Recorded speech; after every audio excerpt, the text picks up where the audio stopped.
నూతన సీఎస్ గా ఎన్నికైన నీరబ్ కుమార్ ప్రసాద్ ఏపీ సచివాలయానికి చేరుకున్నారు. మొదటి బ్లాక్ వద్ద పోలీసుల గౌరవ వందనాన్ని స్వీకరించి కార్యాలయం లోపలికి అడుగుపెట్టారు.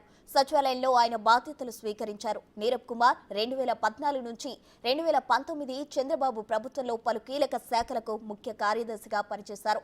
ప్రస్తుతం ఆయన అటవీ, పర్యావరణ, సైన్స్ అండ్ టెక్నాలజీ శాఖ ప్రిన్సిపల్ సెక్రటరీగా ఉన్నారు.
सर्वशक्ति